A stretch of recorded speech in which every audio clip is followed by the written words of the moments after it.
نحمدہ و نصلی و نسلم علی رسولہ الکریم اما بعد فاعوذ باللہ من الشیطان الرجیم بسم اللہ الرحمن الرحیم۔ آج ہم سورہ شعراء سے شروع کریں گے اور سورہ شعراء مکی ہے، اس میں 227 آیتیں اور 11 رکوع ہیں۔ اس کی ابتدا بھی کتاب کے ذکر سے ہے اور آپ صلی اللہ علیہ وسلم کو تسلی دینے سے ہے کہ تلک آیات الکتاب المبین، یہ حق کو واضح کرنے والی کتاب کی آیتیں ہیں۔ اے نبی، شاید آپ اپنی اس غم میں اپنی جان ہلاک کیے جا رہے ہو کہ یہ لوگ ایمان کیوں نہیں لاتے، تو آپ کو تسلی ہے کہ اگر ہم چاہیں تو ان پر آسمان سے کوئی ایسی نشانی اتار دیں کہ اس کے آگے ان کی گردنیں جھک کر رہ جائیں، تو اگر اللہ سبحانہ وتعالیٰ ان نشان ننزل علیہم من السماء آیۃ فظلت اعناقہم لہا خاضعین، اگر اللہ تعالیٰ چاہیں زبردستی ایمان مقصود ہوتا، ہدایت دلانا مقصود ہوتا، تو اللہ سبحانہ وتعالیٰ ایسی کوئی نشانی بھی اتار سکتے تھے، کوئی ایسی چیز بھی انتظام کر سکتے تھے کہ آدمی غلطی کرے اور اسی وقت اس کو سزا ملے تو سارے کے سارے سیدھے ہو جائیں۔ تو لیکن در حقیقت اس دنیا کے اندر سودا ہی اس چیز کا ہے، یہ معاملہ ہی یہ ہے کہ کون بن دیکھے مانتا ہے، اور اسی کا سارا کھیل ہے۔ یہاں پہ حضرت موسیٰ علیہ السلام کا واقعہ ہے اور وہاں سے خطاب ہے کہ حضرت موسیٰ علیہ السلام کو جب وحی شروع ہوئی اور ان کو اللہ نے حکم دیا کہ آپ جائیں، تو حضرت موسیٰ علیہ السلام نے کہا کہ یا باری تعالیٰ، میں نے تو وہاں پہ قتل کر دیا تھا، اور دوسرے نمبر پہ مجھے ڈر ہے کہ وہ مجھے جھٹلائیں گے اور میرا دل تنگ ہوتا ہے، میری زبان نہیں چلتی، اور میرے ساتھ ایک معاون بھیجیں، اور میں نے قتل کیا ہوا ہے تو وہ اس کے قصاص میں مجھے مار سکتے ہیں۔ تو اللہ سبحانہ وتعالیٰ نے فرمایا ہرگز نہیں، تو ہماری نشانی کے ساتھ جائے گا اور ہم ہماری بات سنتے ہیں۔ تو اس میں وہی مضمون ہے جو سورہ طٰہٰ میں ہے، یہاں پہ الفاظ دوسرے ہیں۔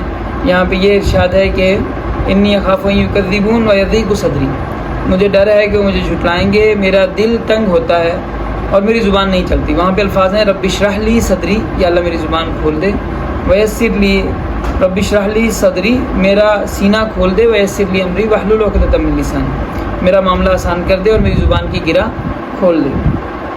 تو حضرت موسیٰ علیہ السلام وہاں سے فرعون کے پاس آئے اور فرعون نے کہا کہ وَلَبِثْتَ فِينَا مِنْ عُمُرِكَ أَلَمْ نُرَبِّكَ فِينَا وَلِيدًا، کیا تو نے ہمارے اندر ہی بچپن میں تربیت نہیں پائی؟ اس سے بعض مولانا سلیمان ندوی صاحب نے استدلال کیا ہے کہ اس سے یہ پتہ چلتا ہے کہ یہ جو فرعون تھا یہ دوسرا فرعون تھا جس نے حضرت موسیٰ علیہ السلام کی پرورش کی تھی، وہ فرعون اور تھا، یہ فرعون اور تھا۔ ممکن ہے اس کی نفی بھی نہیں ہے، اور ان الفاظ سے یہ معنی ہو سکتے ہیں۔ تو تقریباً 10 سال کا عرصہ حضرت موسیٰ علیہ السلام نے وہاں گزارا، اور 10 سال کا عرصہ گزارنے کے بعد واپس یہاں پہ دعوت دینے کے لیے تشریف لائے۔ تو فرعون نے مقابلے کی جو ہے وہ بات کی اور جادوگروں کو بلایا۔ اللہ تعالیٰ نے حضرت موسیٰ علیہ السلام کو کامیاب کیا، جادوگر مومن ہو گئے، ایمان لے آئے، ان کے ساتھ اس نے ان کو شہید کروا دیا۔ اور پھر حضرت موسیٰ علیہ السلام رات کے وقت اپنے بنی اسرائیلیوں کو لے کر چلے، تو فرعون نے شہروں کے اندر اپنے بلانے والے بھیجے، فوج جمع کی۔ فارسل فرعون فی المدائن حاشرین ان ہؤلاء لشرذمۃ قلیلون کی یہ چھوٹی سی جماعت ہے، اور ہم نے ان کو اللہ سبحانہ وتعالیٰ ارشاد فرماتے ہیں کہ اس طریقے سے اللہ تعالیٰ نے ان کا انتظام کیا کہ وہ آئے اور اللہ سبحانہ وتعالیٰ نے ان کو تباہ و برباد کیا۔ حضرت موسیٰ کا واقعہ مذکور ہے، اور اس کے بعد پھر حضرت ابراہیم علیہ السلام کا ذکر ہے کہ حضرت ابراہیم علیہ السلام کی بات بتائیں ان کو، جب انہوں نے اپنے والد اور اپنی قوم کو کہا تھا تم کس کی پرستش کرتے ہو، اور انہوں نے دعوت اس طرح دی کہ کیا وہ تمہاری سنتے ہیں جب تم پکارتے ہو، یا تمہیں نفع یا نقصان دیتے ہیں؟ تو انہوں نے کہا کہ ہم نے اپنے آباء و اجداد کو ایسے کرتے پایا ہے۔ اور تو حضرت ابراہیم علیہ السلام نے فرمایا کہ کیا تم سمجھتے ہو جن کی تم پرستش کرتے ہو، تم یا تمہارے آباء و اجداد پرستش کرتے تھے؟ تو تم ان میں کوئی چیز دیکھتے ہو، کوئی بھلائی دیکھتے ہو، کچھ کرتے ہوئے دیکھا ہے ان کو تم نے؟ تو یہ سب میرے دشمن ہیں سوائے رب العالمین کے، جو مجھے پیدا کرتا ہے، جس نے مجھے ہدایت دی، جو مجھے کھلاتا ہے، پلاتا ہے، بیمار ہوتا ہوں شفا دیتا ہے، اور جس سے مجھے امید ہے کہ وہ وہی مجھے زندہ کرے گا، وہی مجھے مارے گا، اور جس سے میں طمع رکھتا ہوں کہ وہ مجھے قیامت والے دن معاف کرے گا۔ یا اللہ مجھے حکم عطا فرما، حکمت عطا فرما، اور مجھے صلحاء میں شریک کر دے، مجھے صلحاء کے ساتھ ملا دے۔ تو الحقنی بالصالحین کے الفاظ ہمیں بتا رہے ہیں کہ حضرت ابراہیم علیہ السلام وہاں سے کسی ایسی جگہ ہجرت کر کے تشریف لے کے گئے جہاں پہ پہلے ہی نیک لوگ رہ رہے تھے، نیک لوگوں کا علاقہ تھا۔ تو یہ حضرت ابراہیم علیہ السلام کا واقعہ ہے۔ اور اس کے بعد حضرت نوح علیہ السلام کی قوم کا ذکر ہے کہ حضرت نوح علیہ السلام کی قوم نے اپنی قوم کو دعوت دی، انہوں نے اپنی قوم والوں نے ان کی بات نہیں مانی، تو اللہ تعالیٰ نے حضرت نوح علیہ السلام کو کشتی کے ذریعے نجات دی۔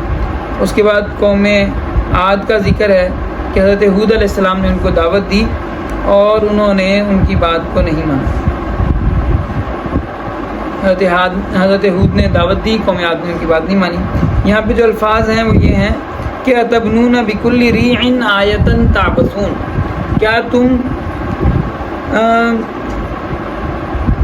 اتبنون بکل ریع آیۃ تعبثون، تم ہر اونچی جگہ پر کوئی یادگار بنا کر فضول حرکتیں کرتے ہو، وتتخذون مصانع لعلکم تخلدون، اور بڑی کاریگری سے بنائی ہوئی عمارتیں رکھ چھوڑی ہیں جیسے تم نے ہمیشہ زندہ رہنا ہے۔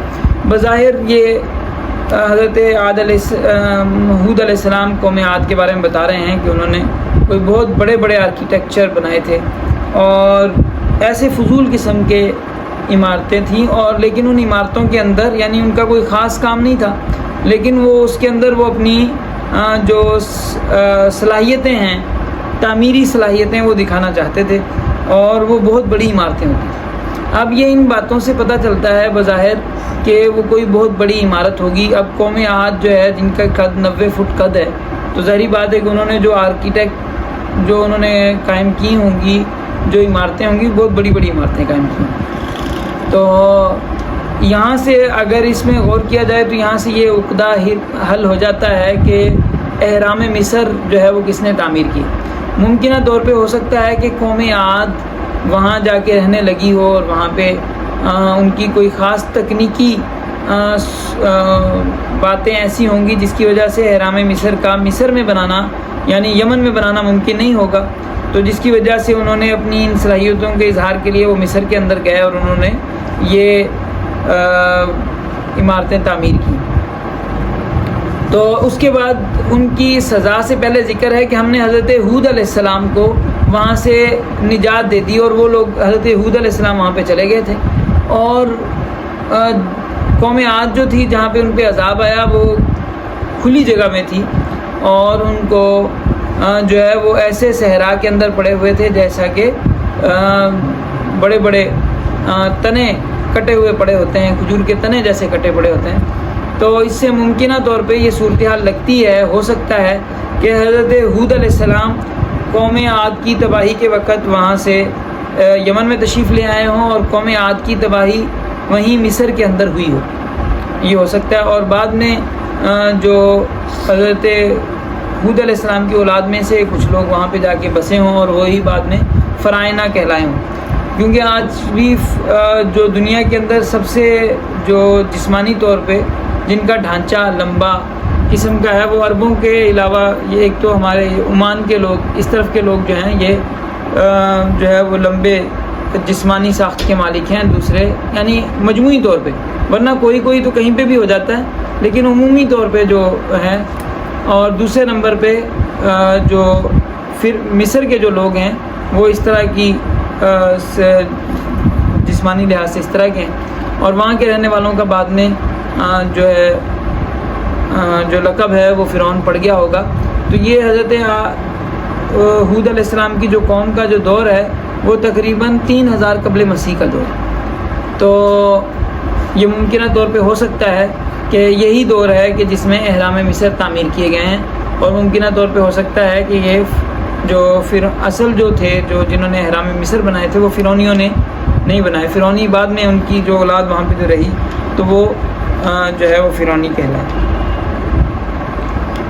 تو ان کی یہ قوم عاد کا ذکر ہے. اس کے بعد قوم سمود کا ذکر ہے کہ وہ پہاڑوں کو تراش کے بناتے تھے، اور ان کا تو آج بھی نشان موجود ہیں. مدائن صالح جہاں پہ حضور صلی اللہ علیہ وسلم کا گزر ہوا، تو مدائن صالح جو ہے وہ تبوک کے علاقے میں رستے میں موجود ہیں، تو جسے ہم کہہ سکتے ہیں شمالی سعودی عرب میں موجود ہیں ان کے آثار و قرائن.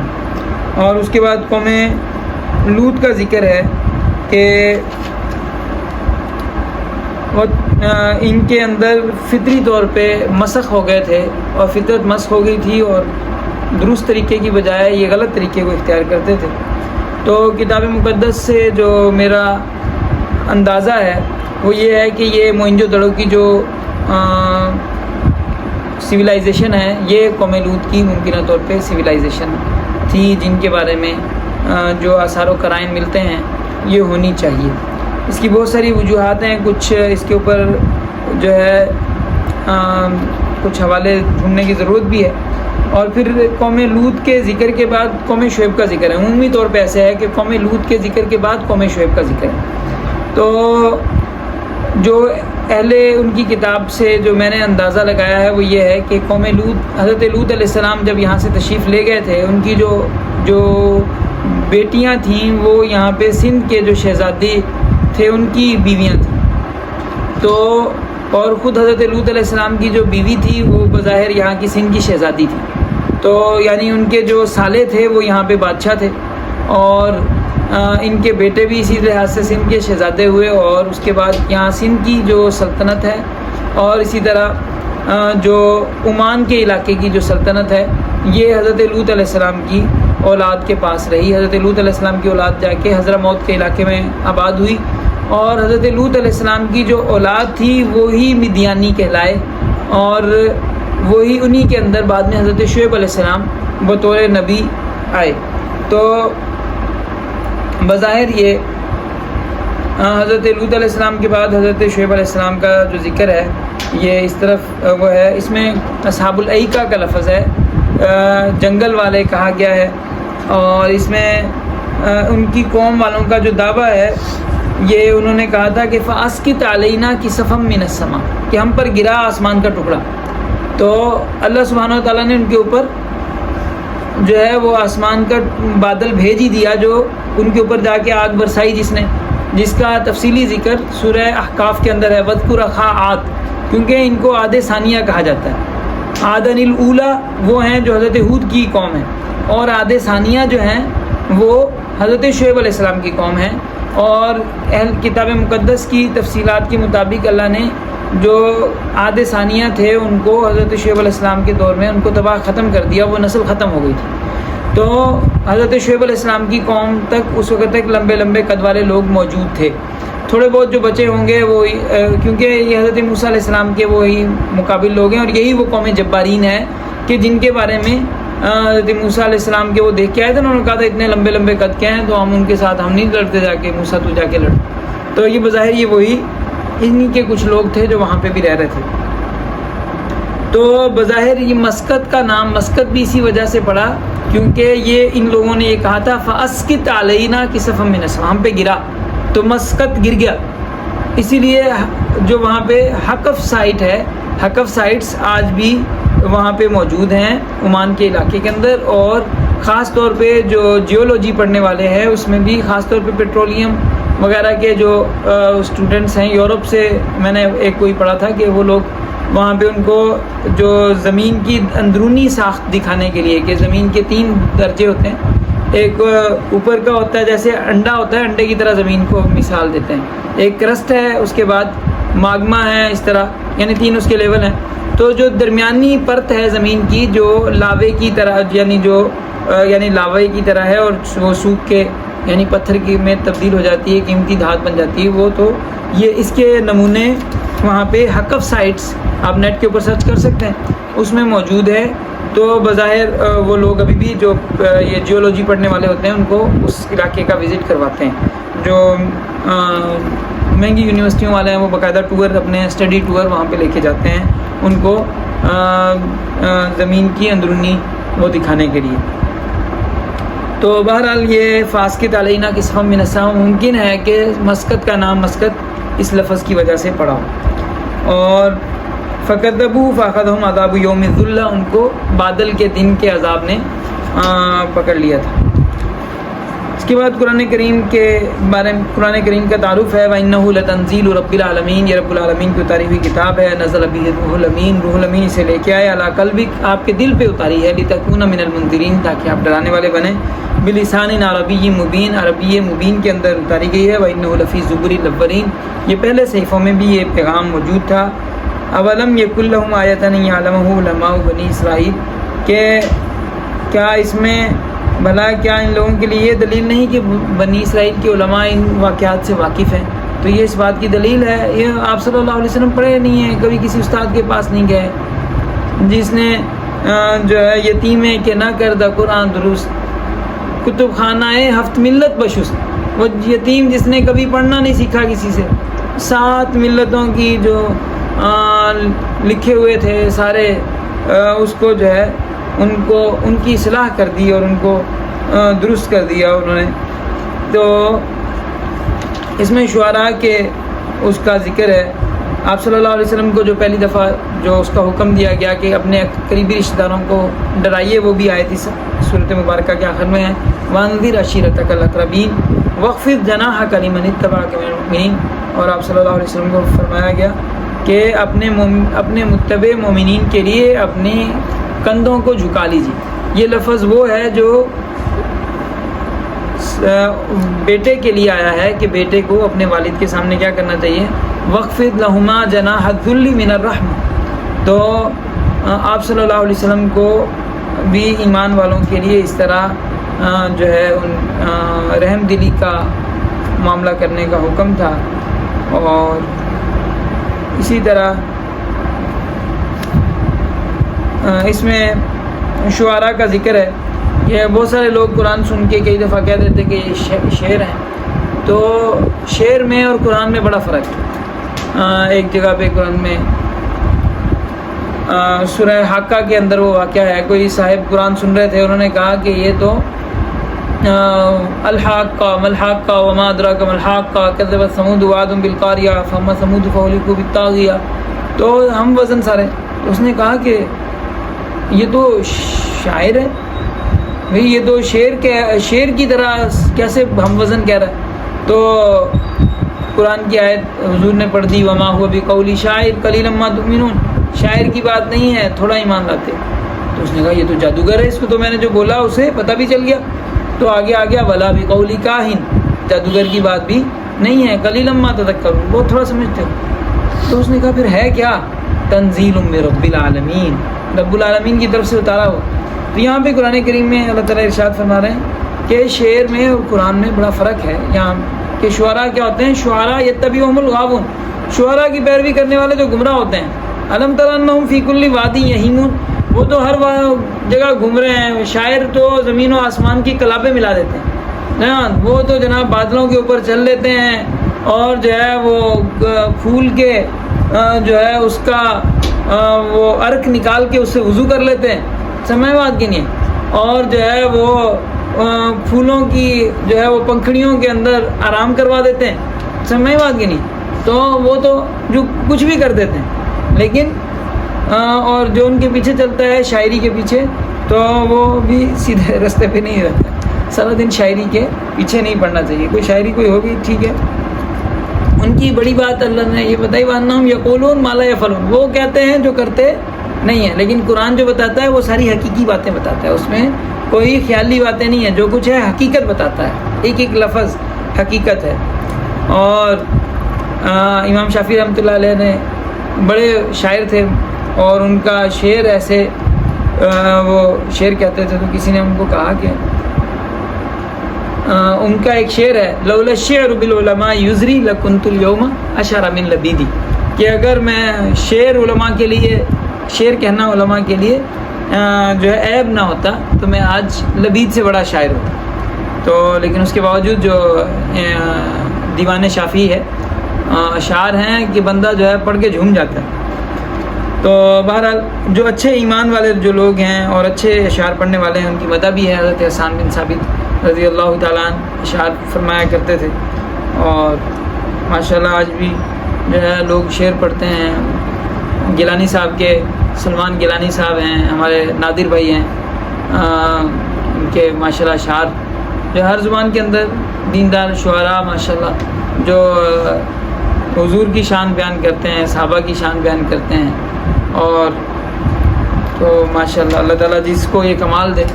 تو بہرحال جو اچھے شاعر ہیں وہ اچھے ہیں. وَإِنَّ مِنَ الشِّعْرِ لَحِکْمَةً حکمہ قال نبی صلی اللہ علیہ وسلم. آگے سورہ نمل ہے, اور سورہ نمل کا نام سورہ نمل اس وجہ سے ہے کیونکہ اس میں چونٹیوں کا قصہ ہے. حضرت سلیمان علیہ السلام چونٹیوں کے علاقے میں گئے تھے. اب چونٹیوں کا علاقہ کون سا ہے؟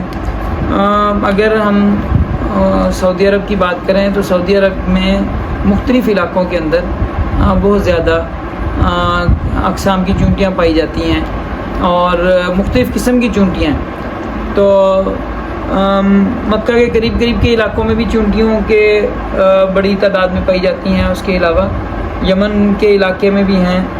تو حضرت سلیمان علیہ السلام کہاں تھے؟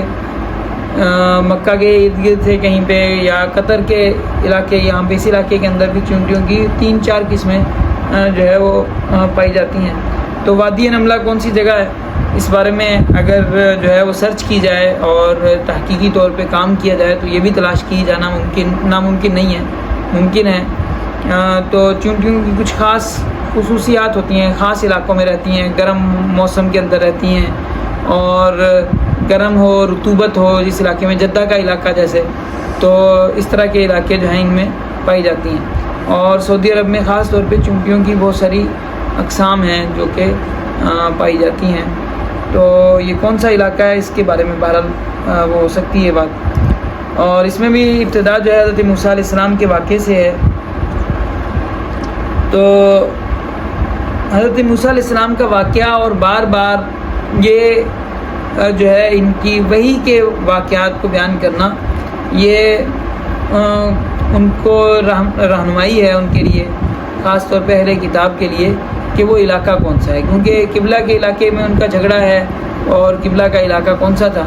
تو اب مصر تو سارے مانتے ہیں, مصر کہاں پہ سب کو پتہ ہے. اب دوسری بات یہ بھی وہ مانتے ہیں کہ حضرت موسیٰ علیہ السلام مدین سے آئے تھے. تو اب اگر مدین سے آئے تھے اور مصر جا رہے تھے تو بیچ میں کون سا علاقہ تھا؟ انہوں نے مدین ہی اٹھا کے مصر کے ساتھ رکھ دیا.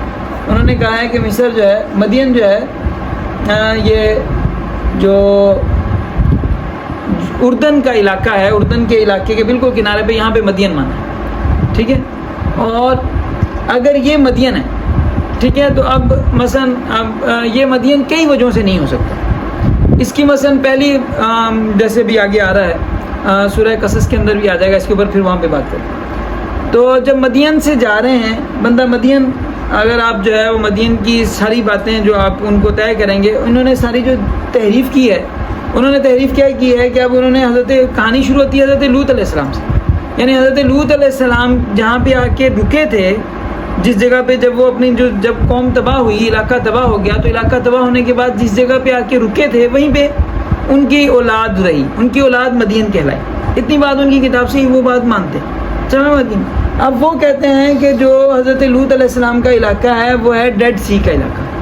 اب ڈیڈ سی سے جب وہ آئے اور آ کے وہ رہے, تو وہ آ کے یہاں پہ زور کا ایک گاؤں ہے, وہاں پہ مانتے ہیں وہ بیت اللہیہ کے پاس ہی, وہاں پہ مانتے ہیں کہ وہاں پہ آ کے رکے. اب وہاں پہ آ کے رکے تو مطلب پھر مدین اسرائیل کے اندر ہو گیا. سمجھ میں آتی نہیں, مدین اسرائیل کے اندر جو ہے وہ بھی اس بات کے قائل نہیں ہے. وہ کہتے ہیں مدین اسرائیل کے اندر نہیں, اسرائیل سے باہر کنارے میں, کونے میں.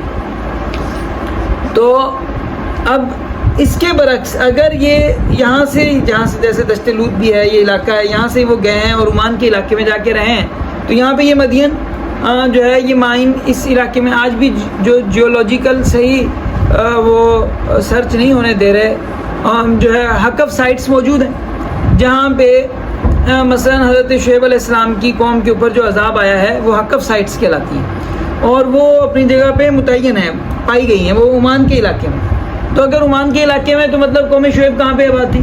عمان کے علاقے میں آباد تھی. عمان کے علاقے میں آباد تھی, یہاں سے وہ جا رہے تھے تو مطلب یہ ہے کہ رستے میں وہ علاقہ آیا جہاں پہ حضرت موسیٰ علیہ السلام کے اوپر وحی ہوئی. اب وہ وحی ہوئی اس پہاڑ کی نشانی کیا ہے؟ اس پہاڑ کی نشانی یہ ہے کہ وہاں پہ جو ہے وہ زیتون اگتا ہے. اب یہ جو سینا کا وادی ہے، سینا کا علاقہ ہے، اس میں زیتون اگ ہی نہیں سکتا ہے. فلسطین میں تو پھر بھی زیتون اگ جاتا ہے، سمجھ میں آ گئی نہیں؟ جس جگہ میں وہ دعویٰ کر رہے ہیں کہ یہاں پہ طور پہاڑ ہے، وہاں پہ زیتون اگ ہی نہیں سکتا ہے، کیونکہ صرف صحرائی جو زیتون کے لیے جو زمین جس طرح کی درکار ہوتی ہے، زمین کے علاوہ جو ہوا کی جو نمی والی ہوا درکار ہوتی ہے، وہ چیز وہاں پہ موجود نہیں. تو اس وجہ سے سینا کے ان میں جیولوجیکلی وہاں پہ جو ہے زیتون کے درخت نہیں اگ سکتے، اور زیتون کے درخت نہیں اگ سکتے تو وہ طور نہیں ہو سکتا. اور جب وہ طور نہیں ہو سکتا تو وہ جگہ نہیں ہو سکتی جہاں پہ موسیٰ پہ وحی آئی. تو اصل جو جھگڑا ہے جس کا پورے قرآن میں کہیں پہ نام نہیں لیا گیا، لیکن اس کو پورے قرآن میں متعین کیا گیا ہے، وہ یہ ہے کہ حضرت موسیٰ پہ وحی کہاں پہ آئی. اس بات کو آپ تلاش کریں. تو یہ یہاں پہ بھی سورہ نمل کی جو ابتدا ہے، سورہ نمل کی ابتدا بھی اسی بات سے ہے کہ حضرت موسیٰ علیہ السلام پہ اللہ سبحانہ و تعالیٰ نے لِأَهْلِهِ إِنِّي آنَسْتُ نَارًا سَآتِيكُم مِّنْهَا بِخَبَرٍ وَآتِيكُم بِشِهَابٍ قَبَسٍ لَعَلَّكُمْ تَصْطَلُونَ فَلَمَّا جَاءَهَا نُودِيَ أَن بُورِكَ مَن فِي النَّارِ وَمَنْ حَوْلَهَا وَسُبْحَانَ اللَّهِ رَبِّ الْعَالَمِينَ يَا مُوسَىٰ إِنَّهُ أَنَا اللَّهُ الْعَزِيزُ الْحَكِيمُ. تو واضح کہ یہ حضرت موسیٰ علیہ السلام کی وحی کا ذکر. اب اس کے بعد پھر اگلی جو بات شروع ہو رہی ہے وہ حضرت داؤد علیہ السلام کی. وَلَقَدْ آتَيْنَا دَاوُودَ وَسُلَيْمَانَ عِلْمًا. حضرت موسیٰ کے بعد داؤد کا شہر وہی ہے جہاں پہ موسیٰ کو وحی ہوئی تھی، اور تو داؤد اور سلیمان وہیں پہ آباد تھے. تو اس میں پھر حضرت سلیمان علیہ السلام کا یہ ذکر ہے. حضرت سلیمان علیہ السلام کا واقعہ ہے کہ وہ کسی جگہ گئے اور وہاں پہ پانی کی ضرورت پڑی. پرندوں کی اللہ نے بولی سکھائی تھی، اور حدود کو تلاش کیا. حدود نے آ کے بتایا کہ جئتک من سبأ بنبأ یقین انی احطت بما لم تحط بہ. حضرت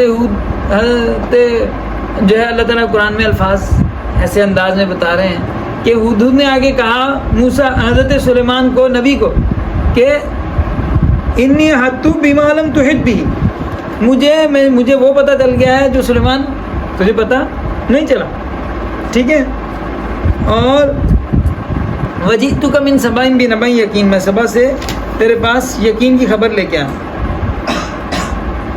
سمجھ میں آتی نہیں؟ تو اب قوم سبا کا واقعہ حضرت سلیمان علیہ السلام کی، اب ان کی کتاب کے مطابق حضرت سلیمان علیہ السلام کی پہلی شادی جو ہے وہ مصر کی ملکہ سے ہوئی تھی، اور مصر کی شہزادی سے ہوئی تھی. تو اس کے لیے حضرت سلیمان علیہ السلام نے حضرت داؤد علیہ السلام کے شہر سے ہٹ کے بیت المقدس میں گھر بنایا تھا.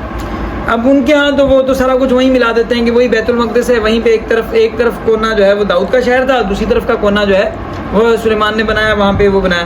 لیکن قرآن بتا رہا ہے کہ جہاں پہ بنانے جاتے تھے وہاں پہ کیا مہینے کا فاصلہ ہے. غدوها شہر و رواحها شہر. صبح کو بھی ایک مہینے کا سفر صبح کو کرتے تھے، مہینے کا سفر شام کو کرتے تھے. تو جاتے وہاں پہ تعمیر کرتے، شام کو واپس آ جاتے. تو اللہ نے اس طرح نوازا تھا. تو پھر اس کے بعد اب لیکن اس سے بادشاہ، اس سے اولاد نہیں ہوئی. اس کے لیے بڑا خوبصورت جگہ دیکھی، ہوادار علاقہ دیکھا. وہاں پہ انہوں نے بہترین قسم کی لکڑیاں، بہترین قسم کے پھول اور بہترین قسم کے موسم، یعنی اس کو مصر سے بہتر جگہ جو ہے دنیا کے اندر، جو مصر سے بہتر جگہ ہے زراعت کے لحاظ سے اور اس کے لحاظ سے، وہ فلسطین. تو مصر سے اسے بہتر جگہ ملے گی، لیکن اولاد نہیں ہوئی حضرت سلیمان علیہ السلام کو. تو اس کے بعد پھر حضرت سلیمان علیہ السلام کی جو شادی ہوئی وہ ملکہ بلقیس سے ہوئی. ٹھیک ہے. تو ان کی کتاب میں یہ، ہمارے یہاں بھی اس بات کو تھوڑا وہ کیا جاتا ہے، لیکن ہمارے پاس جو یمنی حوالے ملتے ہیں اس میں یہ ہے کہ وہ رہبام جو تھا، رہبام جو سلیمان علیہ السلام کا بیٹا تھا، اسے یمنی لوگ اپنا بھانجا مانتے تھے اور ملکہ سبا کا بیٹا مانتے تھے. تو جب انہوں نے وہاں سے رہبام فرار ہو کے آیا اور بنی اسرائیل نے جب بغاوت کر دی تھی تو یمنی لوگ ماموں ان کے ساتھ گئے تھے ان کے ساتھ لڑنے کے لیے. تو لیکن ان کو اللہ تعالیٰ کی طرف سے بتا دیا گیا کہ اب یہ جو ہے اللہ تعالیٰ کی طرف سے تقسیم ایسے ہی ہے، اب یہ 2 حصوں میں تقسیم رہیں گے. تو وہ واپس آ گئے. تو البتہ یہ کہ یمنی نسخوں میں یہ نہیں بتایا گیا کہ رہبام مکہ میں آیا تھا. اس میں وہ یہ کہتے ہیں کہ رہبام کہاں پہ آیا تھا، سیدھا یمن میں آیا تھا، اور یمن کے لوگوں کے ساتھ اس کی حکومت جو ہے وہ یمن میں تھی. حالانکہ یمن کے اندر اس کی حکومت نہیں تھی، یمن میں یمنی حکومت رہی. اور ان کی حکومت جو ہے وہ اس کے ساتھ کے علاقے مکہ میں رہی. تو مکہ سے ان کی حکومت تھی اور یہیں پہ یہ سارے جو ہے وہ آباد ہے. تو بہرحال اس میں قوم سبا کا واقعہ ہے، ملکہ سبا کا واقعہ ہے. اور ملکہ سبا اب یہ وہ جگہ ہے، یہ وہ جو مقام ہے، یہ اللہ سبحانہ وتعالیٰ نے ہر چیز میں واقعات میں ایسی نشانیاں چھوڑی ہیں. آپ کہتے ہیں نا وہ کوئی آدمی جتنا مرضی کوئی مجرم ہو، کوئی بھی جتنی مرضی صفائی سے جرم کر لے، لیکن اس کے بعد اس کے وہ کیا کر جاتا ہے، بیچ میں وہ سارے پیرے نہیں چھپا سکتا، سمجھ بات کہ نہیں. اور وہ پکڑا جاتا ہے کہ یہاں سے مثلا چور کون تھا، ڈاکو کون تھا، قاتل کون تھا، وہ سالوں بعد بھی پہچانا جاتا ہے، پتہ چل جاتا ہے. تو بنی اسرائیل نے بڑا وہ اپنی طرف سے کمال کرنے کی کوشش کی. انہوں نے جو ہے تاریخ کے اندر وہ دکھاتے ہیں کہ بھئی تاریخ کا جب وہ آپ کو بتائیں گے نا، تاریخ سنائیں گے کب سے ابتدا سے پہلا انسان ہے، یہ ہے وہ سعودی عرب کو دکھائیں گے، اس کو ہمیشہ تھر ہی دکھائیں گے. مطلب یہاں پہ کوئی انسان تھا ہی نہیں، یہاں پہ کچھ بھی نہیں رہا.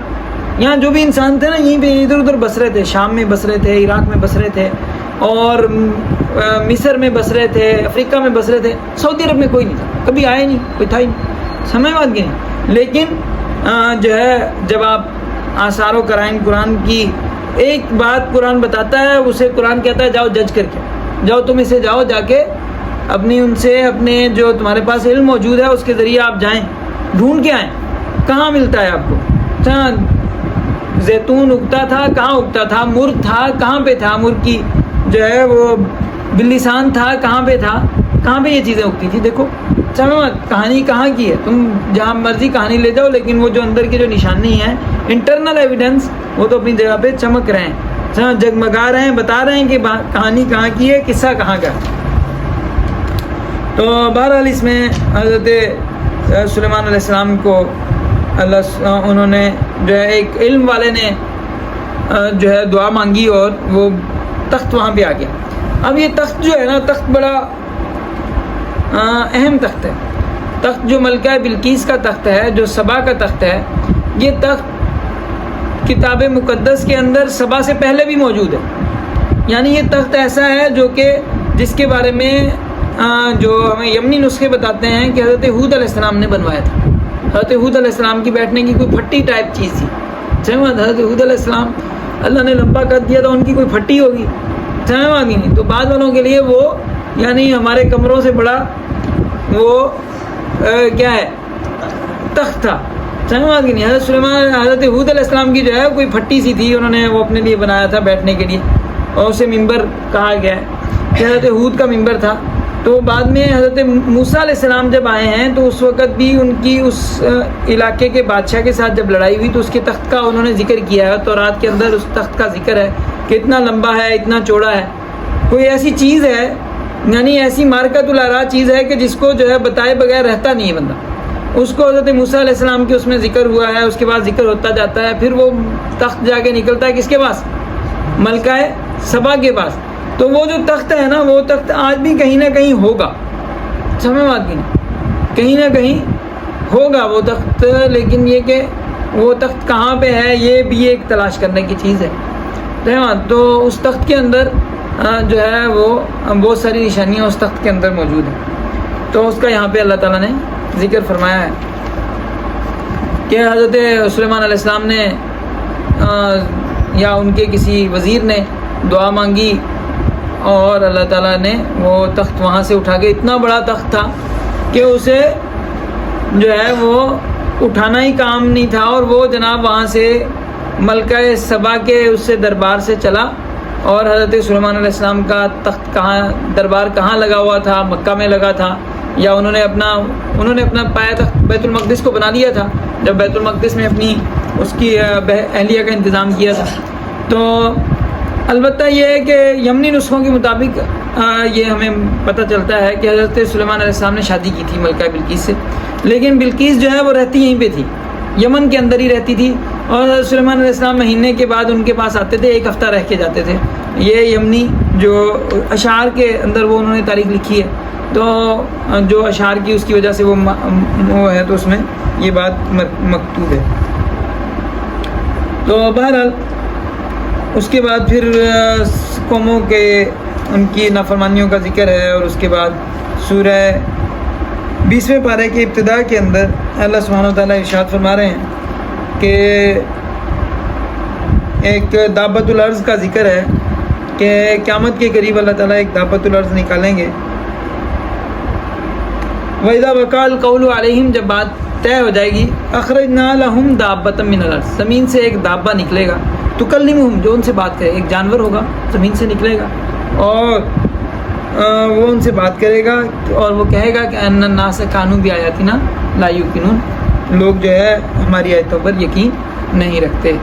تو بعض روایات میں آتا ہے کہ اس کے جو ہے جو ایمان والے ہوں گے ان کو جو ہے وہ ان کے اوپر بھی نشانی لگا دے گا۔ حضرت سلیمان حضرت موسیٰ علیہ السلام کے عصا کے ساتھ ان کی پیشانی پہ نشانی لگائے گا تو ان کا چہرہ سفید ہو جائے گا، اور جو کافر ہوں گے ان کے اوپر حضرت موسیٰ علیہ السلام حضرت سلیمان علیہ السلام کی انگوٹھی کے ساتھ وہ لگائے گا تو ان کے چہرے کالے ہو جائیں گے۔ تو اس کے بعد یہ قیامت کی آخری نشانیوں میں سے اسے قرار دیا ہے، اور جو ایمان والے ہوں گے وہ خالص ایمان والے ہوں گے، صاف دل ہوں گے بالکل، اور جو کافر ہوں گے وہ خالص وہ ہو جائیں گے، اور فرق ختم ہو جائے گا۔ ظاہر باطن کا جو فرق ہے نا، وہ قیامت کی نشانی یہ ہے کہ ظاہر باطن کا فرق ختم ہو جائے گا، جو ظاہر ہے وہی باطن ہو جائے گا، جو باطن ہے وہی ظاہر ہو جائے گا، یعنی جو تو یہ قیامت کی آخری نشانیوں میں سے۔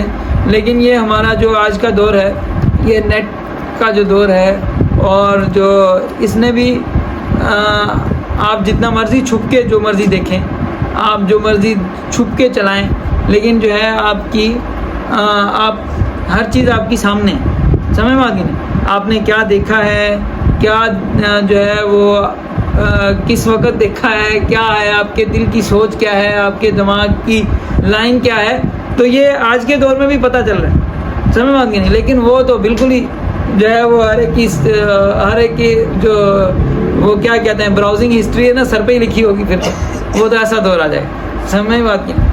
تو اللہ تعالیٰ ہمیں ظاہر و باطن ایک کرنے کی توفیق عطا فرمائے، اور اللہ تعالیٰ سیدھے راستے پہ چلنے کی توفیق عطا فرمائے۔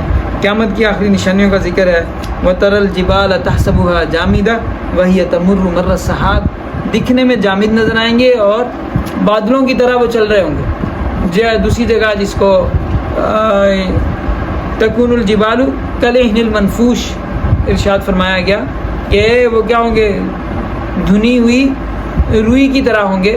تو بظاہر یعنی ان کی اندر ایسی وہ آواز کی وجہ سے ان کا یہ حال ہو جائے گا کہ بظاہر دیکھنے میں تو ایسے لگے گا کہ یہ یعنی ان کی جو ٹھوس پن ہے وہ ختم ہو جائے گا، وہ صرف رنگ رہ جائے گا اور ٹھوسیت ختم ہو جائے گی۔ اس میں ہاتھ لگائیں گے تو ایسے ہی ہاتھ چل جائے گا جیسے روئی کے اندر ہاتھ جا رہا۔ تو واللہ عالم وہ کیا ہوگا۔ اللہ تعالیٰ ہمارے ساتھ عافیت کا معاملہ فرمائے، خیر و عافیت کے ساتھ خاتمہ بالخیر نصیب فرمائے۔ سورہ قصص قرآن کریم کی 28ویں صورت ہے، اور اس کی ابتدا بھی حضرت موسیٰ علیہ السلام کی پیدائش کے واقعے سے ہے۔ اس سے پہلے اللہ تعالیٰ ارشاد فرماتے ہیں کہ ہم نے ان فرعون علا فی الارض، فرعون زمین میں بڑا طاقتور ہو گیا تھا، وجعلها شیعا، لوگوں کو اس نے گروہوں میں تقسیم کر دیا تھا۔ یہ ہمیشہ طاقتوروں کا یہ اصول ہے کہ وہ اپنے جو نیچے والے لوگ ہوتے ہیں ان کو بانٹ دیتے ہیں، پھر ہی حکومت کی جاتی ہے۔ حکومت کرنے کے لیے لوگوں کو آپس میں لڑایا جاتا ہے۔ تو ایک گروہ کو اس نے کمزور سمجھ لیا تھا، ان کے لڑکوں کو ذبح کرتے تھے، عورتوں کو زندہ چھوڑتے تھے، بڑا فساد بچانے والا تھا۔ تو اللہ نے ان پہ احسان کرنے کا ارادہ کیا، اور اللہ نے موسیٰ علیہ السلام کو پیدا کیا، اور جب ظلم حد سے بڑھ جاتا ہے تو اللہ سبحانہ و تعالیٰ موسیٰ کو بھیجتے ہیں، تو جب جہاں پہ اندھیری جہاں پہ زیادہ ہوتی ہے وہاں پہ وہ ظلم جب بڑھتا ہے تو چھٹ جاتا ہے۔ جب فلسطین دوبارہ انہوں نے اللہ رحم کرے، اللہ تعالیٰ ان کے اوپر عافیت فرمائے، پھر اسرائیل نے وعدہ خلافی کر کے اور وہاں پہ دوبارہ جنگی صورتحال پیدا کر دی ہے، اللہ تعالیٰ ان کی حفاظت فرمائے، تو آخر جو ہے یہ ظلم بھی ختم ہونا ہے، اور آج نہیں تو کل ختم ہوگا۔ اللہ تعالیٰ ان کی حفاظت فرمائے، غزہ والوں کی، غزہ کے جوانوں کی، بچوں کی، بوڑھوں کی اللہ حفاظت فرمائے۔ اللہ تعالیٰ ان کو اللہم اطعمہم من جوع وآمنہم من خوف، اللہ تعالیٰ ان کی بھوک میں سے ان کو کھانا کھلائے اور خوف میں سے امن دے۔ تو حضرت موسیٰ علیہ السلام کی والدہ کا ذکر ہے کہ اللہ نے ان کو کس طرح تدبیر دی، کس طرح انہوں نے دریا میں ڈالا، کیسے وہ فرعون کے گھر میں پہنچ گیا۔ اور جو کتاب مقدس میں ہے کہ فرعون کی بیٹی نہا رہی تھی تو اس نے دیکھا اور اس نے وہ اٹھا لیا۔ تو یہاں پہ جو ذکر ہے قرآن کریم میں وہ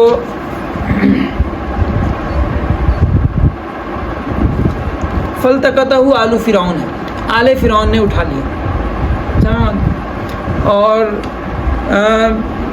اٹھایا آل فرعون نے تو ہو سکتا ہے کہ بیٹی نے اٹھایا ہو، لیکن پالا جو ہے وَقَالَتِ امْرَأَتُ فِرْعَوْنَ قُرَّةُ عَيْنٍ لِّي وَلَكَ، بیٹی نے اٹھایا اور ہو سکتا ہے صرف بیٹی ہوئی ہو بیٹا نہ ہو، تو اس نے جو ہے وہ جو ماں تھی اس نے جو فرعون کی گھر والی تھی اس نے کہا کہ یہ میری اور تیری آنکھوں کی ٹھنڈک ہوگا، اسے ہم پال لیتے ہیں، تو عَسَىٰ أَن يَنفَعَنَا أَوْ نَتَّخِذَهُ وَلَدًا، تو انہوں نے پرورش کی۔ قرآن کریم میں ایک اور بڑی ہی مزیدار بات یہ ہے کہ جہاں پہ ماں کے بغیر بچے کا ذکر ہے وہاں پہ آل کا لفظ استعمال کریں، اور جہاں پہ گھر والی کے ساتھ ذکر ہے وہاں پہ اہل کا ذکر لفظ استعمال ہوا۔ مثلا قوم لوط کے اس میں جو ہے وَنَجَّيْنَاهُ لُوطًا، اس طرح یہ حضرت لوط علیہ السلام کے جہاں پہ نجات دینے کا ذکر ہے وہاں پہ آل لوط الا آل لوط ہے، اِنَّا لَمُنَجُّوهُمْ أَجْمَعِينَ کہ ہم ان کو نجات دے دیں گے، تو وہاں پہ آل لوط کے اندر بیگم داخل نہیں ہے، تو اس وجہ سے آل لوط کا لفظ ہے۔ یہاں پہ بھی بظاہر یہ جو اٹھانے والی تھی وہ بیٹی تھی، بیٹی نے اٹھایا تھا اور جو پالا ہے وہ ماں نے پالا ہے، تو یہاں پہ آل فرعون ہے لفظ۔ جبکہ آگے جب آپ صلی اللہ علیہ وسلم کے گھر والوں کا ذکر ہے تو وہاں پہ ذکر ہے اہل بیت النبی، اس طرح کے الفاظ ہیں۔ ویسے تو آگے 22ویں پارے میں آ رہا ہے، لیکن یہ میں اس کو ساتھ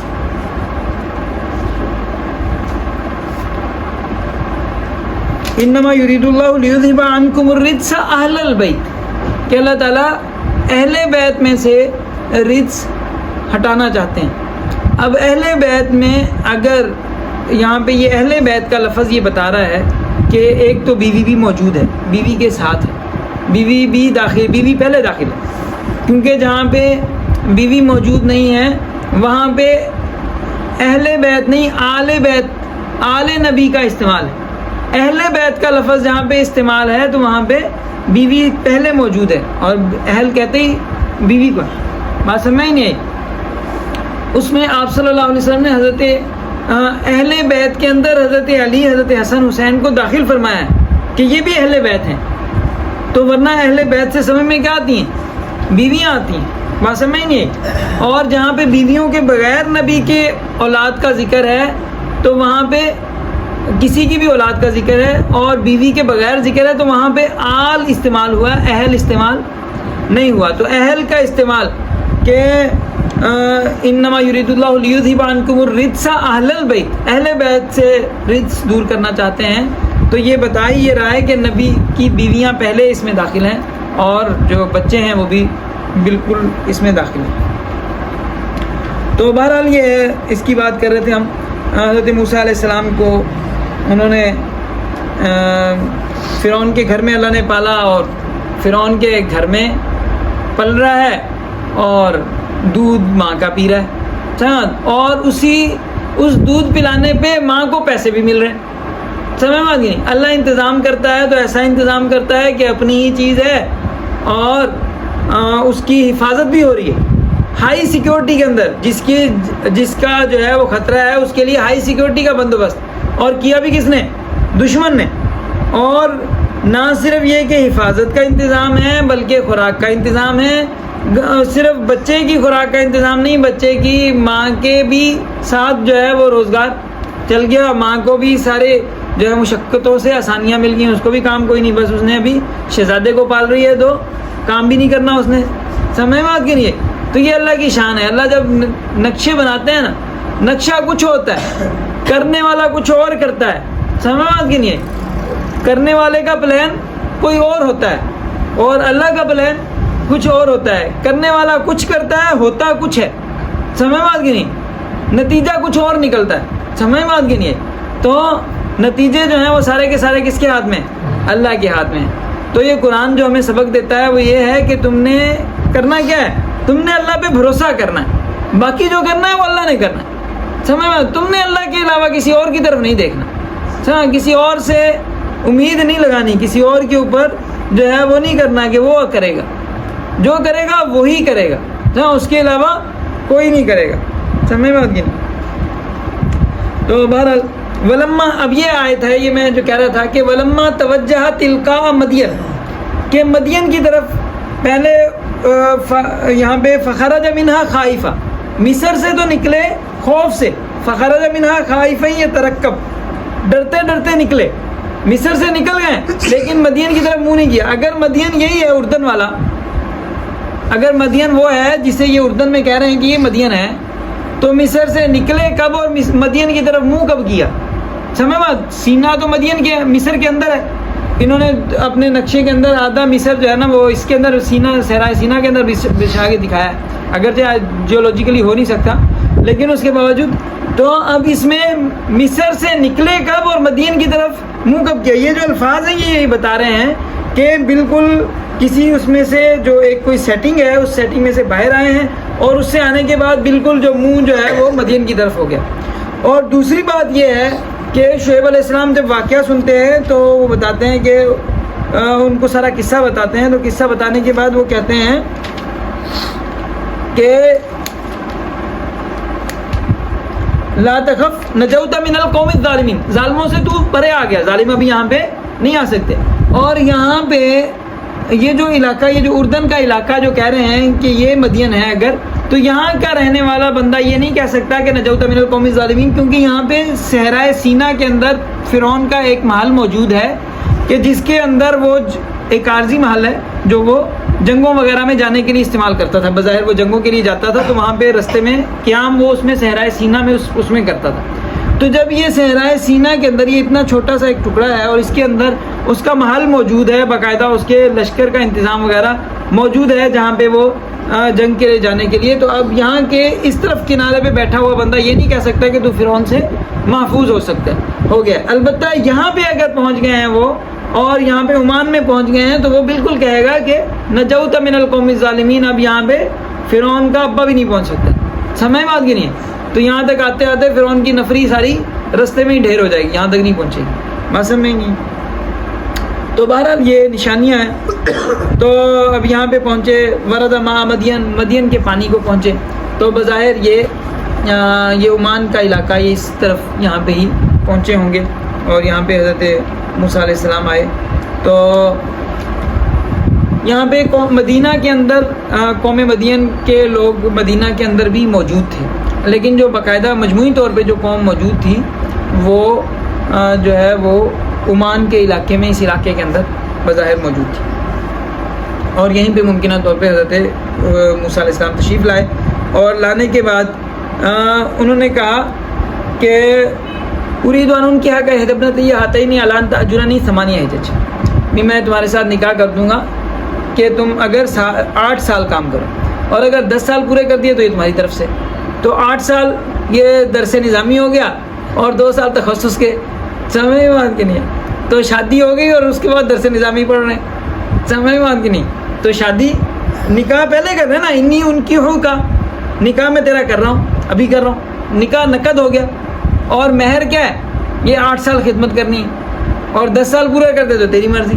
تو مطلب یہ کہ حضرت موسیٰ علیہ السلام جب مصر سے آئے اور آ کے مدین میں ٹھہرے تو کتنی دیر ٹھہرے؟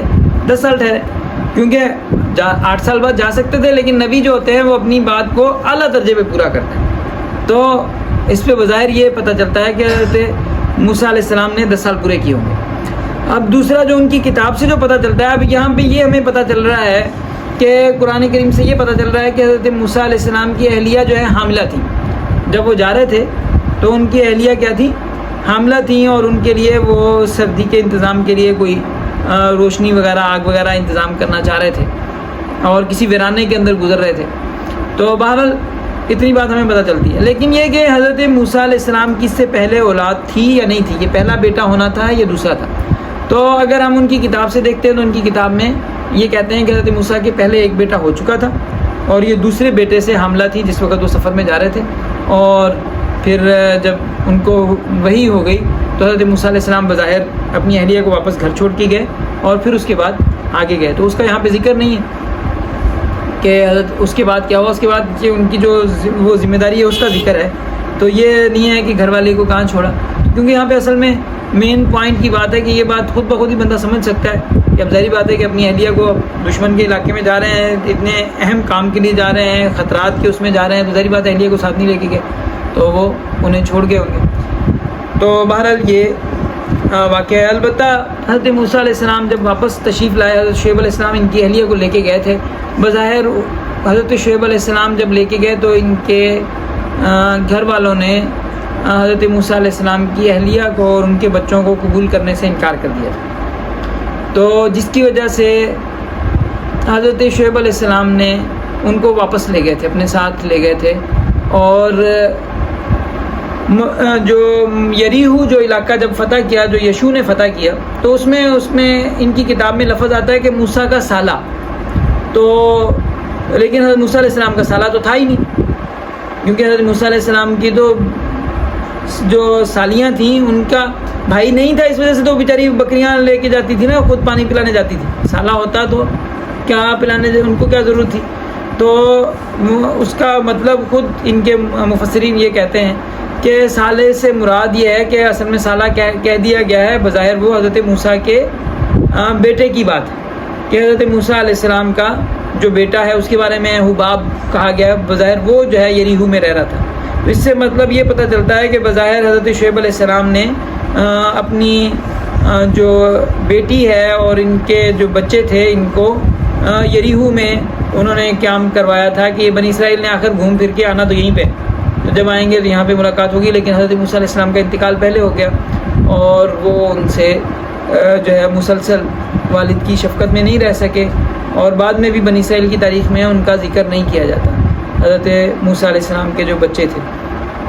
البتہ یہاں پہ ایک احتمال اور بھی ہے, وہ یہ ہے کہ وہ ہو سکتا ہے کہ جس کے بارے میں موسیٰ کا سالہ جسے کہا جا رہا ہے, ہو سکتا ہے کہ وہ سالی کا شوہر ہو, کیونکہ جو دوسری بہن تھی ان کا ظاہری بات ہے ان کی بھی شادی ہوئی کسی سے, تو ان کا جو شوہر ہے ہو سکتا ہے وہ اسے حضرت موسیٰ کا سالہ کہا گیا, یہ بھی ممکن ہے. تو بہرحال وہ یریہو میں رہ رہے تھے جو یثرب تھا. تو یہاں پہ جو ذکر ہے وہ یہ ہے کہ حضرت شعیب علیہ السلام نے ان سے کہا کہ 8 سال اور اگر 10 سال گزارا ہو تو تمہاری طرف سے. تو بظاہر حضرت موسیٰ علیہ السلام نے 10 سال وہاں پہ خدمت کی مدین کے اندر, اور پھر وہاں سے وہ سفر کر کے مصر کو جا رہے تھے. تو رستے میں اللہ سبحانہ و تعالیٰ نے ان کو نواز دیا. تو اللہ کی دین کی کیا کریں بات کہ وہ آگ لینے جائے اور پیغمبری عطا کر دی, سمجھ میں آتی. تو فلما قضا موسیٰ الاجل, یہاں پہ الفاظ ہیں کہ موسیٰ نے مدت پوری کر دی. تو مطلب یہ ہے کہ جو اچھے والی جو انہوں نے کہا تھا, جتنی کہا تھا ساری مدت ہی پوری کر دی. وسارا بأہلہ آنس من جانب الطور نارا, طور کے کنارے سے ان کو آگ نظر آئی. قال لأہلہم کثوا, ایک سائڈ سے نظر آئی. تو اگر وہی ہیرا کی, اگر آپ صلی اللہ علیہ وسلم کی جو غار ہیرا ہے اس کو اگر ہم دیکھتے ہیں تو ایک کنارے میں بھی ہے, ایک سائڈ میں بھی ہے, اور ممکن ہو سکتا ہے کہ یہیں پہ اسی جگہ پہ وہ ہوا ہو. تو یہاں پہ اس واقعے کا ذکر ہے. اور پھر وہ طور پہ چلے گئے. تو من شاطئ الوادی الایمن, یہاں پہ یہ جو لفظ ہے نا, یہاں پہ لفظ وادی الایمن کا لفظ ہے کہ یمن کی وادی کے کنارے پہ. من وادل, اس کا دوسرا ترجمہ ہم یہ کر سکتے ہیں, ایمن کا معنی ببرکت ہے, لیکن یہ لفظ یہ بتا رہا ہے کہ یہ بظاہر حضرت موسیٰ علیہ السلام کو جہاں پہ وحی ہوئی تھی, جو جگہ تھی وہ کہاں تھی, یمن میں تھی. اور فی البقعۃ المبارکہ, بابرکت ترین بقعہ میں, بابرکت ترین جگہ میں. اور بابرکت ترین جگہ کون سی, وہ خانہ کعبہ کی جگہ ہے, حرم کی جگہ ہے بقعۃ المبارکہ. من الشجرۃ, درخت سے آواز آئی, یا موسیٰ انی انا اللہ رب العالمین. وَأَنَا أُلْقِيَ عَصَاكَ فَلَمَّا رَآهَا تَهْتَزُّ كَأَنَّهَا جَانٌّ وَلَّىٰ مُدْبِرٌ. تو یہ یہاں پہ اس کا ذکر ہے. اور پھر یہاں پہ حضرت موسیٰ علیہ السلام کی جو کلام ہوا اور انہوں نے جو اپنا بتایا ربی انی قتلت منہم نفسا فاخاف ان یقتلون واخی ہارون هو افصح منی لسانا، وہی بات ہے تیسرے انداز میں۔ پہلے میں کیا ہے کہ میری زبان میں لکنت دور کر دے، دوسرے میں ہے کہ ولا ینطلق لسانی، زبان نہیں چلتی، تیسرے میں ہے اخی ہارون هو افصح منی لسانا، چلتی تو ہے میری بھی لیکن فصیح جو چلتی ہے وہ کس کی چلتی ہے؟ ہارون کی چلتی ہے۔ اچھا فارسلہ معی ردءا، میرا ساتھ ہو جائے گا، یصدقنی انی اخاف ان یکذبون، مولا کوئی بھی نہیں وہاں پہ میری مانے گا، بنی اسرائیل ایک بھائی تو ہوگا جو میری تصدیق کرے گا، سمجھ بات کے نہیں ہے۔ تو سنشد عضدک باخیک، تیرا بازو ہم تیرے بھائی کے ساتھ مضبوط کر دیں گے۔ تو جہاں پہ حضرت یوسف کا قصہ ہے کہ بھائی جو ہے وہ دھوکہ بھی دے دیتے ہیں، بھائی بھی دشمنی بھی کر لیتے ہیں، وہیں پہ ایک ریالٹی کے طور پہ، ایک حقیقت کے طور پہ اللہ تعالیٰ بتا رہے ہیں کہ بھائی کیا ہوتا ہے؟ آپ کے بازو کو مضبوط کرتا ہے، بھائی کیا ہوتا ہے؟ ساتھ دیتا ہے اور وہ آپ کو مضبوط کرتا ہے۔ تو یہ بہرحال اللہ سبحانہ وتعالیٰ نے رکھا ہے آزمائش، تو اولاد کے اوپر آدمی کو سب سے زیادہ مان ہوتا ہے۔ اولاد کو اللہ نے ارشاد فرمایا انما اموالکم واولادکم فتنہ، اور ان من ازواجکم اولادکم عدو لکم، ٹھیک ہے، عدو لکم، تمہاری بیویاں تمہارے بچے تمہارے دشمن ہیں، کیا ہو جاتے ہیں؟ اپنے مقصد سے مقصد ہوتا ہے، سمجھ بات کی نہیں، مقصد کے ہٹ کے اولاد اور بیوی بھی دشمن بن جاتی ہے، سمجھ بات کی نہیں۔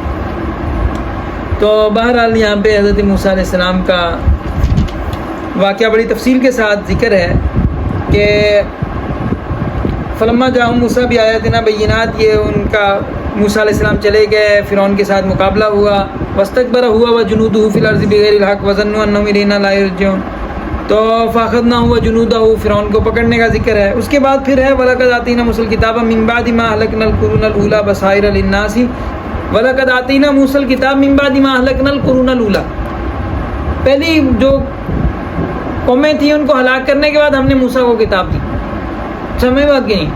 اس میں حضرت موسیٰ علیہ السلام کی کتاب کا ذکر ہے، تو یہ ایک تو اس میں جو جن کے وہ ہے فرعون کو تباہ کر دیا، اس کے بعد کتاب ملی، یہ دوسری جگہ پہ قرآن میں بھی مذکور ہے اور کتاب میں دوسری جگہ پہ اس کا بھی ذکر ہے۔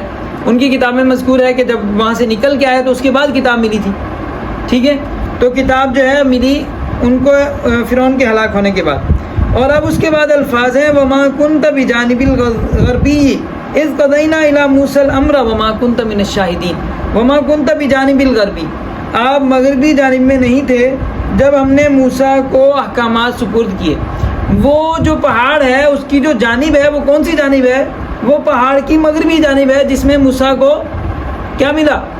جو کتاب ملی وہ کہاں پہ ملی؟ پہاڑ کی کون سی جانب میں ملی؟ مغربی جانب میں۔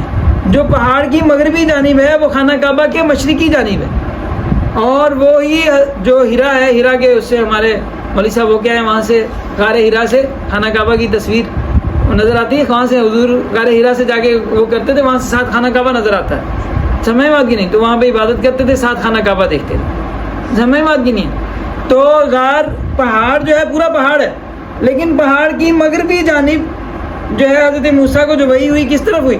پہاڑ کے مغربی کنارے پہ ہوئی۔ حضور کو کہاں پہ ہوئی؟ حضور کو بھی پہاڑ کے مغربی کنارے پہ ہوئی، اور وہ مغربی کنارہ خانہ کعبہ سے کیا ہے؟ مشرق کے اندر ہے، سمجھ بات کی نہیں۔ وما كنت بجانب الغربی اذ قضینا الی موسیٰ الامر وما كنت من الشاہدین ولکننا انشأنا قرونا، بلکہ ان کے بعد ہم نے بہت سی نسلیں پیدا کی، فتطاول علیہم الامور، زمانہ گزر گیا، وما كنت ثاویا فی اہل مدین، اور تم مدین کے بسنے والوں کے درمیان بھی مقیم نہیں تھے، تتلو علیہم آیاتنا، کہ ان کو ہماری آیتیں پڑھ کر سناتے ہو، ولکننا کننا مرسلین، لیکن ہم بھیجنے والے ہیں، ٹھیک ہے، وما كنت بجانب الطور، آپ طور کے کنارے سائڈ میں نہیں تھے، اذ نادینا، جب ہم نے موسیٰ کو پکارا، ولکن رحمۃ من ربک، لیکن یہ تیرے رب کی رحمت ہے، لتنذر قوما ما آتاہم من نذیر من قبلک لعلہم یہتدون، تاکہ آپ ڈرائیں اس قوم کو کہ جن کے پاس کوئی نذیر نہیں آیا آپ سے پہلے، تاکہ وہ نصیحت قبول کریں۔ اب یہ جو الفاظ ہیں یہ الفاظ بڑے ہی قابل غور ہیں، اور نہ تم اس وقت طور کے کنارے موجود تھے جب ہم نے موسیٰ کو پکارا تھا، بلکہ یہ تمہارے رب کی رحمت ہے تاکہ تم اس قوم کو خبردار کرو۔ تم اس وقت موجود نہیں تھے لیکن تم ابھی موجود ہو۔ سمجھ بات کی نہیں، اس کا مطلب یہ نکل سکتا ہے، سمجھ بات کی نہیں۔ اور جیسا ان کی کتاب میں ہے کہ حضرت موسیٰ کو جہاں پہ وحی ہوئی اسی جگہ پہ ایلیا کو وحی ہوگی، سمجھ بات کی نہیں۔ تو اس سے یہ بات زیادہ وہ قرین قیاس ہے کہ جو جسے طور کہا گیا ہے وہی ہیرا پہاڑ ہی، وہ جبل النور ہی ہے۔ تو اس کے بعد ہے ولولا ان تصیبهم مصیبۃ بما قدمت ایدیہم فیقولوا ربنا لولا ارسلت الینا رسولا فنتبع آیاتک ونکون من المؤمنین فلما جاءهم الحق من عندنا قالوا لولا اوتی مثل ما اوتی موسیٰ۔ جب ان کے پاس حق آ گیا ہے تو کہتے ہیں ایسا کیوں نہیں دیا جیسا موسیٰ کو دیا تھا۔ اولم یکفروا بما اوتی موسیٰ من قبل، جو موسیٰ لے کے آیا تھا تو اس کا بھی تو انکار ہی کیا تھا۔ قالوا سحران تظاہرا، تو کہتے ہیں کہ یہ دونوں جادو ہیں جو ایک دوسرے کی تائید کرتے ہیں۔ وَإِنَّا بِكُلٍّ كَافِرُونَ، ہم دونوں کو ہی نہیں مانتے۔ مشرک کیا کہتے ہیں؟ دونوں کو ہی نہیں مانتے۔ اور یہ ہو سکتا ہے کہ یہود کے متعلق ہو کہ یہود بھی جب وہ دیکھیں اس بات کو دیکھتے ہیں کہ حضرت موسیٰ کی جو لائی ہوئی کتاب ہے وہ قرآن کی تصدیق کر رہی ہے، قرآن ان کی تصدیق کر رہا ہے، اور وہ دونوں مل کے جو ہے یہودیوں کی دونوں ہی ان کے اوپر لعنت کر رہے ہیں، تو وہ بھی دونوں کا انکار کرتے ہوں۔ فَإِن لَّمْ يَسْتَجِيبُوا لَكَ، اگر آپ کی بات نہیں مانتے، فَاعْلَمْ أَنَّمَا يَتَّبِعُونَ أَهْوَاءَهُمْ، تو جان لو کہ وہ اپنی اس کی اتباع کرتے ہیں، اپنی خواہش کی پیروی کرتے ہیں۔ وَلَقَدْ وَصَّلْنَا لَهُمُ الْقَوْلَ لَعَلَّهُمْ يَتَذَكَّرُونَ، ہم نے بات ان تک پہنچا دی ہے۔ وصلنا کا ترجمہ جو ہے وہ بھیجتے رہے ہیں، حضرت شیخ الاسلام صاحب نے کیا ہے باب تفعیل میں، جو ہوتے ہیں جو خاصیت ہوتی ہے کہ دھیرے دھیرے ایک چیز کا ہونا۔ تو الذین آتیناہم الکتاب من قبلہ، جن کو ہم نے کتاب اس سے پہلے دی، ہم بہ یؤمنون واذا یتلی علیہم قالوا آمنا بہ، اور جب ان پر تلاوت کی جاتی ہے وہ کہتے ہیں ہم اس پر ایمان لائے۔ انہ الحق من ربنا انا کنا من قبلہ مسلمین، ہم تو اس سے پہلے ہی اسے مانتے ہیں۔ اولئک یؤتون اجرہم مرتین بما صبروا، تو ان ایسے لوگوں کو دوہرا اجر ملے گا، یعنی جو اہل کتاب ہیں اور وہ جب کتاب ان پہ پڑھی جاتی ہے وہ کہتے ہیں ہم اس کتاب کے آنے سے پہلے اس کو مانتے ہیں کہ یا اللہ تو جو بھیجے گا، جو آخری نبی بھیجے گا، آخری نبی کی کتاب بھیجے گا، ہم مانتے ہیں۔ تو اولئک یؤتون اجرہم مرتین بما صبروا، ہم ان کو دوہرا اجر دیں گے۔ یہی حدیث مبارکہ میں ارشاد فرمایا گیا کہ جو اہل کتاب جو ایمان لے کے آتے ہیں تو ان کو دوہرا اجر ملتا ہے، ایک اپنی کتاب پہ ایمان لانے کا اور دوسرا قرآن کریم کے اوپر اور نبی صلی اللہ علیہ وسلم پہ ایمان لانے کا۔ تو یہاں پہ اس کے بعد یہ سارا جو رکوع ہے یہ موضوع اس کو بڑی تفصیل سے یہاں پہ بیان کیا گیا ہے سورہ قصص کے اندر کہ انک لا تہدی من احببت ولکن اللہ یہدی من یشاء وہو اعلم بالمہتدین، آپ جسے چاہیں ہدایت نہیں دے سکتے، اللہ دیتے ہیں۔ وقالوا ان نتبع الہدی معک نتخطف من ارضنا، یہ کہتے ہیں کہ اگر ہم آپ کی ہدایت کو مان لیں تو ہمیں ہماری ارض زمین سے کوئی اچک کے لے جائے گا، ہم آپ کی بات مان لیں تو ہمیں کیا کرے گا، کوئی اچک کے لے جائے گا۔ اگر یہ بات یہ اہل کتاب کے بارے میں ہو تو بھی ممکن ہے کہ وہ کہیں کہ ہمارے جو دوسرے یہودی ہیں وہ ہمارے اوپر آ کے حملہ کر دیں گے، یا یہ کہ مکہ والے ہی کہہ رہے ہیں کہ ہم اگر ایمان لے آئیں گے تو کیا ہو جائے گا، لوگ جو ہے ہمیں ہمارے اوپر آ کے حملہ کر دیں گے۔ تو اللہ تعالیٰ کہتے ہیں وَلَمْ نُمَكِّن لَهُمْ حَرَمًا آمِنًا، کہ ہم نے ان کو حرم میں نہیں جگہ دی ہوئی، یجبا الیہ، بظاہر کافروں کے متعلق ہے کیونکہ حرم میں جگہ انہیں کو ملی ہوئی ہے کہ یجبا الیہ ثمرات کل شیء رزقا من لدنا، ہر جگہ کے پھل وہاں پہ پہنچتے ہیں۔ ولکن اکثرهم لا يعلمون وکم اہلکنا من قریۃ بطرت معیشتها، کتنی بستیاں ہیں جو اپنی معیشت پر اتراتی تھیں، ہم نے ان کو تباہ کر ڈالا۔ فتلک مساکنهم، یہ ان کی گھر ہیں، لم تسکن من بعدہم الا قلیلا، وہ تھوڑا سا ہی یہاں پہ گزارے ہیں۔ وکنا نحن الوارثین، اور ہم ہی ان کے وارث ہیں۔ وما کان ربک مہلک القری حتی یبعث فی امها رسولا، اللہ تعالیٰ کسی قوم کو اس وقت تک تباہ نہیں کرتے جب تک کہ اس میں رسول بھیج دیں، ان کے مرکزی مقام پہ رسول بھیج دیں، یتلو علیہم آیاتنا، جو ہماری ان پر آیتیں پڑھے۔ تو وما کنا مہلک القری الا واہلها ظالمون، اور کسی قوم کو تبھی ہلاک کیا جاتا ہے جب کہ وہ ظالم ہوتے ہیں۔ آگے اللہ سبحانہ وتعالیٰ نے اپنی قدرت کا ذکر کیا ہے کہ امیت علیہم الانباء یومئذ فہم لا یتساءلون، اور سورج چاند کے اس سے اللہ تعالیٰ نے استدلال کیا ہے۔ اور قارون کا واقعہ ہے کہ قارون نے جو ہے وہ حضرت موسیٰ علیہ السلام کے بارے میں تہمت لگائی تھی تو اس کا واقعہ ان کی کتاب میں مذکور ہے. اس میں نام قارون نہیں ہے, نام تھوڑا چینج ہے اس کا نام, میرے بھی ذہن میں نہیں آ رہا. تو اس کے بعد اللہ تعالیٰ ارشاد فرماتے ہیں تلک الدار الآخرۃ ان قارون کان من قوم موسیٰ فبغى علیہم وآتیناہ من الکنوز ما ان مفاتحہ لتنوء بالعصبۃ اولي القوة اذ قال له قومه لا تفرح. تو یہ قارون کا جو واقعہ ہے یہ بھی دریا پار کرنے کے بعد کا واقعہ ہے, سمندر پار کرنے کا, اور بظاہر ممکنہ طور پہ یہ بھی یہیں مکہ کے علاقے کے اندر, مکہ کے ارد گرد ہی یہ واقعہ پیش آیا. اور اس کے بعد ارشاد ہے تلک الدار الآخرۃ نجعلها للذین. تو یہ البتہ جو ہے وہاں پہ خزانے جو سعودی عرب کے اندر خاص طور پہ سونا جو ہے وہاں پہ بڑی تعداد کے اندر, وہاں پہ صرف یہی نہیں ہے, سونے کے بہت بڑا جو ہے وہاں پہ موجود ہے پہاڑوں کے اندر, اور اسی طرح زمین کے اندر جو وہاں پہ موجود ہے. تو یہ ممکنہ طور پہ ہو سکتا ہے یہ قارون کے خزانے میں سے ہی وہاں پہ ہو. تو بہرحال تلک الدار الآخرۃ نجعلها للذین لا یریدون علوا فی الارض ولا فسادا, کہ آخرت کا گھر اللہ تعالیٰ اس کے لیے کرتے ہیں جو زمین میں فساد نہیں چاہتے اور زمین میں ناحق سربلندی نہیں چاہتے. یہ سورہ, اس کے بعد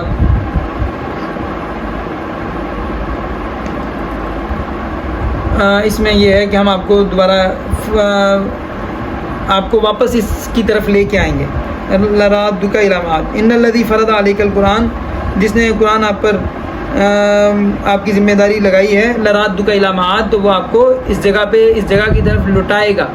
تو اس میں کہتے ہیں کہ جوفہ کے مقام پہ جب آپ جا رہے تھے تو آپ کو مکہ سے جدائی کا بہت دکھ ہوا, تو اللہ تعالیٰ نے یہ تسلی دی کہ آپ واپس یہاں پہ تشریف لائیں گے مکہ, اور فاتحانہ طور پہ آپ آئے. اور قل ربی اعلم من جاء بالہدی ومن هو فی ضلال مبین. تو یہ آپ صلی اللہ علیہ وسلم کی جو بات ہے وہ آپ صلی اللہ علیہ وسلم واپس فاتحانہ طور پہ یہاں پہ تشریف لائے, اور حضور بھی 8 سال بعد آئے. حضرت موسیٰ علیہ السلام جو ہے وہ بھی 8 سال بعد گئے تھے, تو حضور 8 یا 10 سال کا وہ تھا وعدہ, تو جو مدت مقرر تھی وہ انہوں نے پوری کی. تو آپ صلی اللہ علیہ وسلم جو ہے 8 سال بعد تشریف لے کے آئے, اور 8 ہجری میں مکہ فتح ہو گیا. اس کے بعد یہ سورہ عنکبوت کا سورہ عنکبوت ہے. اس میں عنکبوت کہتے ہیں مکڑی کو, اور یہاں پہ اللہ سبحانہ و تعالیٰ نے کافروں کے تدبیروں کو یہ کہا ہے کہ جو بھی وہ بناتے ہیں یہ سارا کا سارا کیا ہے, مکڑی کا جالا ہے. اور مثل الذین اتخذوا من دون اللہ کمثل العنکبوت, جو کچھ بھی بناتے ہیں, جو بھی تدبیریں کی ہیں, یہ ادھر کر دیا, اس علاقے کو اٹھا کے ادھر کر دیا, اس کو ادھر کر دیا, کہانیاں ساری بدل دیں, جو مرضی تدبیریں کی, تو یہ ساری کی ساری کیا ہے, مکڑی کی طرح. اور مکڑی بڑا خوبصورت گھر بناتی ہے. اگر مکڑی کی آپ دیکھو کتنی نفاست سے, کیسے جو ہے کتنے ڈیزائن کے ساتھ اور کیسے خوبصورت انداز میں بناتی ہے. لیکن ان اوہن البیوت لبیت العنکبوت, سب سے کمزور گھر مکڑی کا گھر ہے. دیکھنے میں کیسی انجینئرنگ ہے, لیکن اتنا کمزور ہے, جھاڑو آیا نہیں اور جالا گیا, سمجھ بات کی نہیں. تو اللہ کا جھاڑو آئے گا تو یہ سارے کی ساری تدبیریں, سارے نقشے, سارے ان کے جو بھی وہ ہیں, وہ سارے کے سارے اللہ تعالیٰ ختم فرما دیں گے. تو سورہ عنکبوت کے اندر اس میں پہلے ایمان والوں کی جو امتحان ہے اس کا ذکر ہے کہ ایمان والوں سے امتحان لیا جاتا ہے, اور جتنی پہلی امتیں تھیں ان میں بھی امتحان آئے. حضرت نوح علیہ السلام کی عمر کا ذکر ہے کہ الا 50 عام, کہ 1000 سال سوائے 50 کے انہوں نے تبلیغ کی. تو اپنی قوم کے لیے 950 سال انہوں نے تبلیغ کی, اس کا یہاں پہ ذکر ہے. اس کے بعد ہم نے ان کو نجات دی, کشتی والوں کو نجات دی, اور اس کو نشانی بنا دیا جہان والوں کے لیے. اور ابراہیم کی کو یاد کرو, اذ قال لقومہ اعبدوا اللہ واتقوا, جب انہوں نے اپنی قوم کو کہا, اللہ کی طرف دعوت دی, اور اس کا یہاں پہ ذکر ہے. اور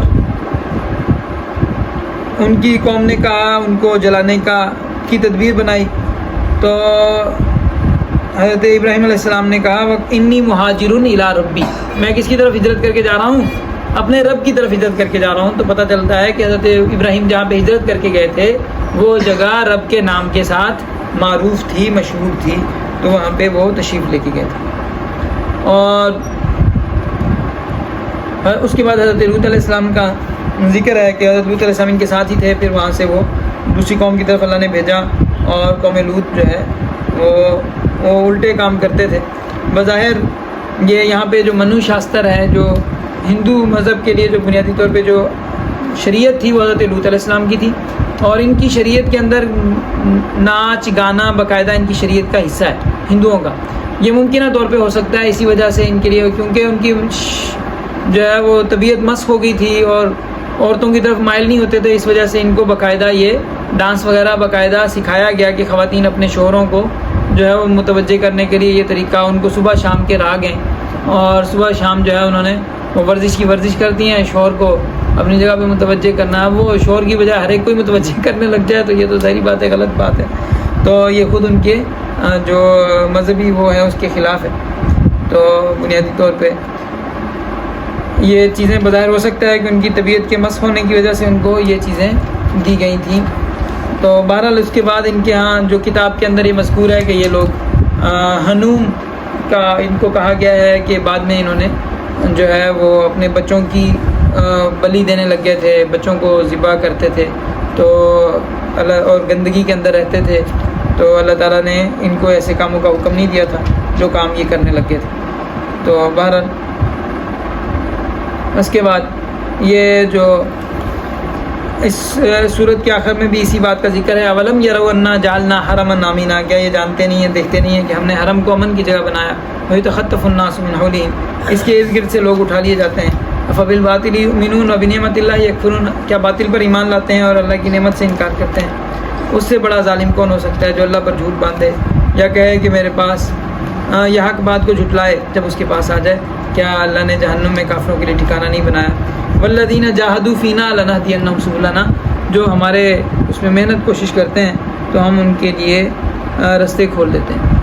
تو بہرحال محنت کریں تو نتیجہ اللہ سبحانہ وتعالیٰ ضرور عطا فرماتے ہیں۔